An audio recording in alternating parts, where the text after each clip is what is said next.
Señores, qué bueno es continuar el programa. Miren, me siento como emocionada porque tengo muchísima gente aquí en el estudio, gente que yo tanto quiero y que le tengo un cariño y un respeto sin igual. Entonces, le vamos a ir dando los datos mientras se vaya desarrollando el programa. Toca en esta oportunidad abrir la parte de las entrevistas con Rosalía Sosa.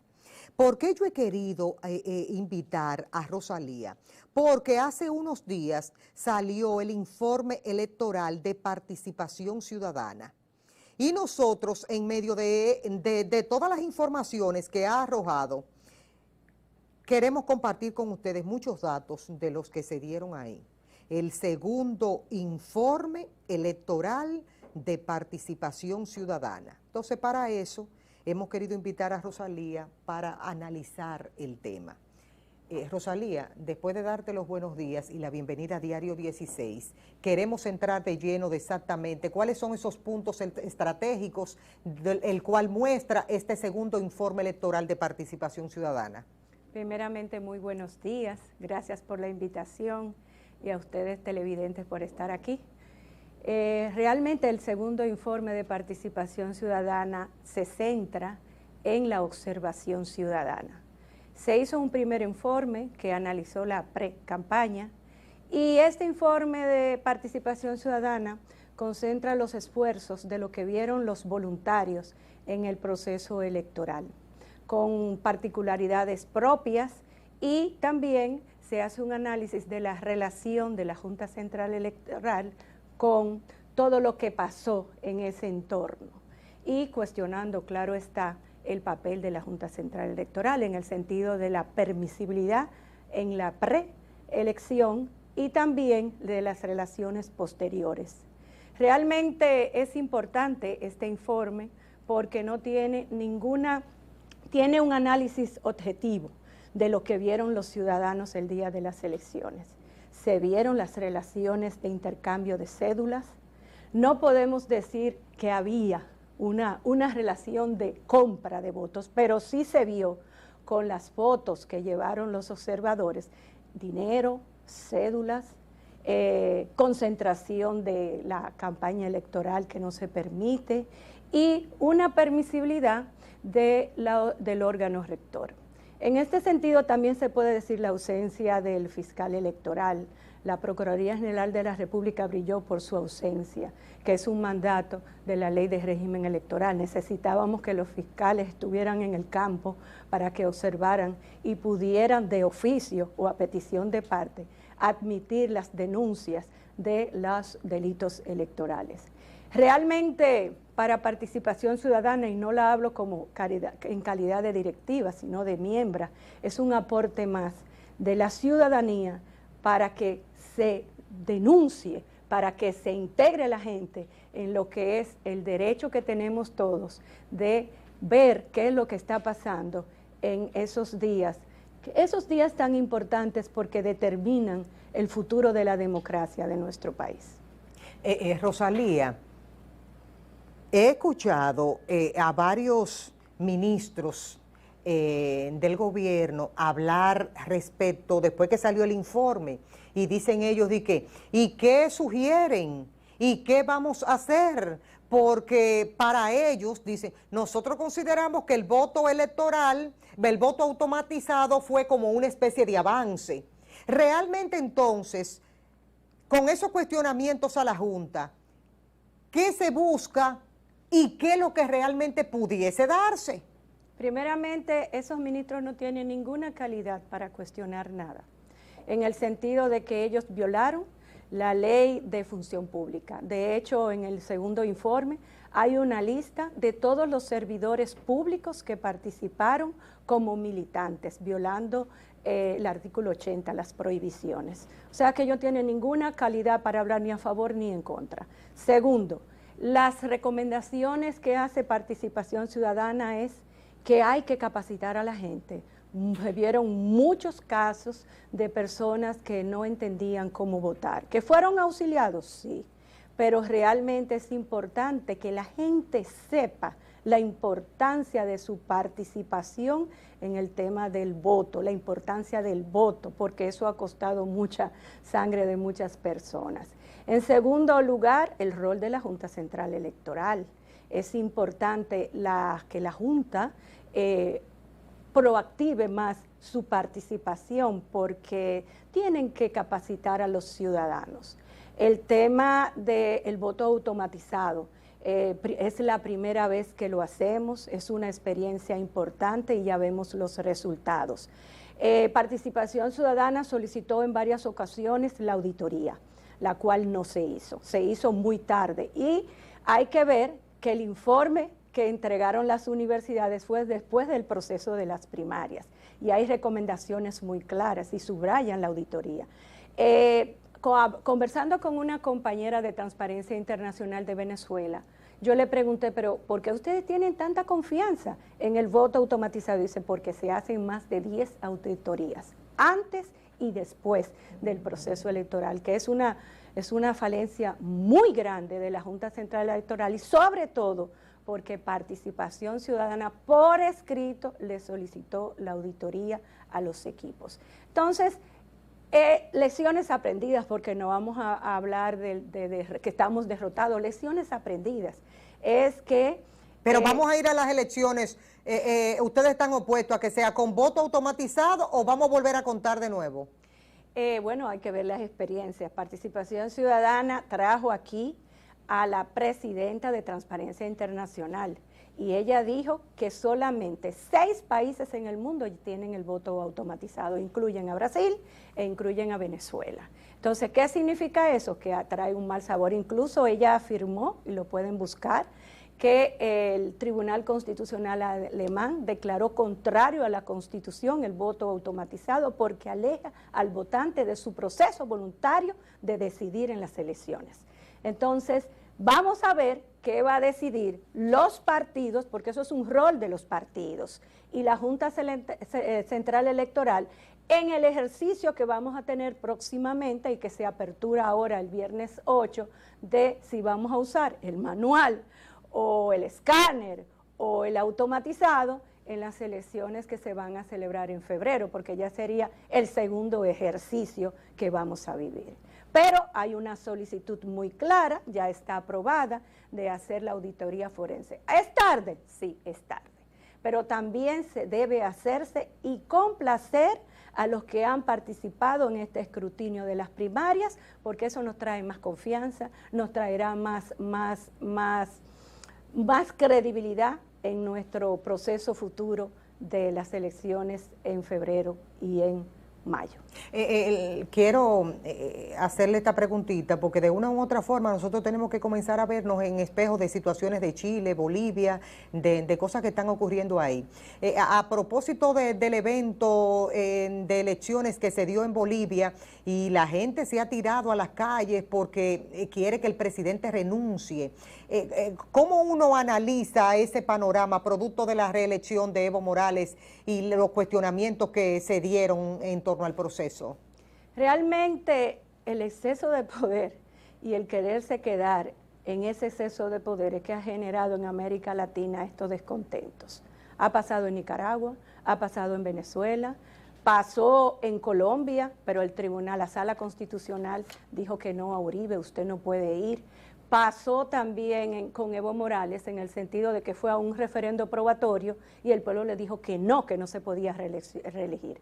Y fue al Tribunal Constitucional y el Tribunal Constitucional le dijo que sí. Y entonces mira el resultado. El resultado es sencillo, se veía que iba a una segunda vuelta, paran el conteo y entonces sale de golpes y porrazos de que gana Evo Morales. Los mismos observadores de la OEA recomendaron que se fuera una segunda vuelta, pero él mismo pidió el conteo manual y este es el proceso. Pero entendemos de que la reelección es muy perniciosa en América Latina por la debilidad institucional que existe. No es un derecho fundamental, ya lo dijo el Consejo de Venecia, la reelección, sino que se deriva de los derechos de participación política, por lo tanto tiene que tener límites, porque el poder debe tener límites. Y eso es lo que está pasando en América Latina y aquí también, es decir, el querer seguir administrando la cosa pública, la nómina, las contrataciones públicas, y eso trae excesos. Y esos excesos tienen que tener límites. Por eso, entonces, importante de que en la Constitución esté claro los límites de esos derechos políticos, a los cuales en muchas ocasiones se dice que se están vulnerando. Dentro de los datos y las informaciones de ese segundo informe electoral de participación, concluye, se podría decir, diciendo entonces que hubo fraude en el pasado proceso. Participación, bueno, cuando tú ves que hay ese intercambio de cédulas, dinero entre grupos de personas frente a un colegio electoral, tú sacas conclusiones. Y además, todo lo que ha sucedido antes de las primarias, por eso el cuestionamiento de las elecciones, y no solamente en este proceso, en otros procesos ha pasado. Pero realmente tenemos que ver las recomendaciones que hace la organización y sobre todo pedirle a la ciudadanía continuar participando en las observaciones y en el monitoreo que se hace. Ya comienza otro proceso, no hemos terminado con la auditoría forense porque cerramos un proceso de las primarias y arrancamos con otro. Pero que quedó como muy mal parada la Junta. Es decir, ¿cómo los actores irán a este proceso que viene con una Junta cuestionada? La Junta es cuestionada, pero tiene que aprender. Porque ¿qué vamos a hacer? Ese es el órgano rector. Tiene que aprender de los errores, tiene que reconocer los errores. Por ejemplo, la participación de delegados políticos que son funcionarios públicos. La Junta tiene que revisar su propia legalidad. No puede permitir que un funcionario público sea un delegado político. O usted es un funcionario público o usted es un delegado político. Ese es el primer cuestionamiento de la Junta. Permitir que los funcionarios públicos participaran en la contienda como si fueran militantes, también es un cuestionamiento a la Junta. Permitir el exceso de esta propaganda del partido que está en el poder, también es un cuestionamiento a la Junta. Entonces, tiene que revisarse su propia legalidad y de esto sacar conclusiones para continuar con el nuevo proceso que se va a ¿Y qué se va a hacer en el sentido de que un funcionario, por ejemplo, un ministro cualquiera que dirige una cartera, tú lo encuentres en Barahona haciéndole campaña al candidato presidencial? Y un ejemplo, en cuanto a eso, ¿ustedes van a hacer posible de que la Junta tome medidas para que se aplique la ley? Claro que sí, y la ciudadanía también, porque eso es un interés general público, pero la Junta tiene que tomar medidas. ¿Que no hay leyes? Claro que hay leyes, y la Junta es el órgano rector, la que tiene la competencia de asumirlo y no permitir la inscripción de un partido que permita que sus militantes hagan eso. La ley es clara y hay sanciones y la Junta tiene que revisarse, por eso es que... ¿Qué dice la ley en torno a eso, Rosalía? La ley es muy clara, cualquier violación se establece la no inscripción del candidato. No inscripción, lo habla muy clara, y eso tiene que revisar la Junta su propia legalidad y generar confianza. Necesitamos rápidamente la auditoría forense que supuestamente se va a hacer o se está haciendo. Desconozco si ya se contrató la empresa porque se declaró de urgencia, pero realmente necesitamos los resultados, pero no mañana. Es lo más pronto posible para que no pase con el informe de las universidades que se entregó, al menos ese es el informe con un depósito y sello de la Junta Central Electoral, posterior a las primarias. Necesitamos proactividad y necesitamos que se revise su propia legalidad. Voy a aprovechar su presencia aquí para que me dé su parecer sobre la inscripción como candidato del presidente Leonel Fernández y su Fuerza del Pueblo. El PLD dijo que iba a someter este recurso como una especie de transfugismo. La ley le prohíbe a Leonel Fernández ser de nuevo candidato porque ya perdió en un proceso anterior. La ley de partidos políticos establece límites y precisamente se interpuso una acción de inconstitucionalidad a los fines de que el Tribunal Constitucional establezca claramente si se puede o no participar en el sentido de haber participado anteriormente en el proceso de las primarias. Entiendo que hay un límite que establece la ley, pero los derechos políticos o los derechos de participación política son derechos fundamentales y en este sentido tiene que haber limitaciones en la propia Constitución. Todos los derechos fundamentales tienen que tener limitaciones en la Constitución.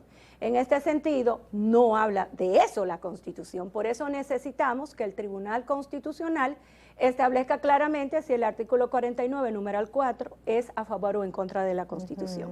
Entonces es muy interesante este proceso, sobre todo para los juristas, para la comunidad jurídica y las universidades. Sí, pero hay opiniones encontradas en favor y en contra. Claro que sí, pero... Y que todo se deja a la interpretación. No es que el máximo intérprete de la Constitución y de los derechos fundamentales es el Tribunal Constitucional. Por eso, hay un límite en la ley. Pero hay una contradicción, porque la Constitución no establece ese límite y por eso es que necesitamos la interpretación del Tribunal Constitucional para que diga si ese artículo 49.4 sí. es o no contrario a la Constitución. A mí, usted sabe cómo yo soy, a mí se me ocurre preguntarle a usted, y si quien va a interpretar eso, porque aquí las inclinaciones de la gente, y mucho más en esas posiciones de interés, por más que digan que no, cada quien la tiene. Entonces, si el que lo va a interpretar lo ve desde el punto de vista de lo que le convenga, y entonces esa interpretación es legal. Bueno, es constitucional, porque esa es la competencia del Tribunal Constitucional. Vamos a ver qué dice. Pero te voy a decir algo, habrán votos disidentes. Y si es a favor o en contra, se dice que el voto disidente de hoy es el resultado de la decisión del mañana. Pero esto es una cuestión jurídica constitucional y los constitucionalistas están divididos. Pero sí estamos claros que hay una limitante que establece la ley. Ahora, la Constitución es la que limita los derechos fundamentales. Veamos, porque también el grupo de juristas constitucionalistas que han hecho una intervención voluntaria ante la acción sobre sus postulados y que representan el secretario general del PLD, establecen que lo que se quiere de ese artículo es limitar el transfugismo y la doble participación. Y en este sentido hay que ver que si declaran a favor de la Constitución, no solamente liberarían al candidato Leonel Fernández, sino a todas aquellas personas que participaron y que no pudieron llegar y que pueden entonces moverse a otro partido político. Entonces vamos a ver, porque todo esto es muy interesante. Déjame decirte, Miosotis, tenemos una ley nueva que estamos aprendiendo, tenemos una Constitución que establece límites y reconoce derechos, y tenemos un Tribunal Constitucional, y también hay que hablar del Tribunal Superior Electoral. Estamos haciendo jurisprudencia al andar, porque las leyes no lo dicen todos, y esa ley de partidos, para todo el mundo, ya es sabido de que tiene muchas lagunas, o sea, tiene muchos lados grises, negros y blancos, y entonces tenemos el Tribunal Constitucional. Y le haría un favor a la Junta Central Electoral y esperamos que se declare de urgencia para salir de esta duda. Usted no se puede ir de aquí sin... Usted sabe que recientemente todo el país, una especie como de sorpresa, entre comillas, pero realmente nadie se sorprende con eso porque ya es una práctica vieja, pero que nos hemos acostumbrado a lo que no debe ser, al espionaje telefónico. Y uno ve con una particularidad como un diputado de la República como Manuel Díaz dice públicamente, pero hasta yo lo he hecho. ¿De qué que ustedes se están sorprendiendo? Como si eso fuera algo grande. Sí, hasta yo lo he hecho y que aquí hay compañías por todas partes que se dedican a eso. Y lo dijo y anda por ahí como si nada, un diputado de la República, y no ha pasado nada. Eso no le mueve a ustedes como a reflexión, porque aquí es como que en este país hay que hacer algo. Nos da reflexión porque precisamente el día 6 es el día de la Constitución y en este sentido los derechos fundamentales están siendo vulnerados.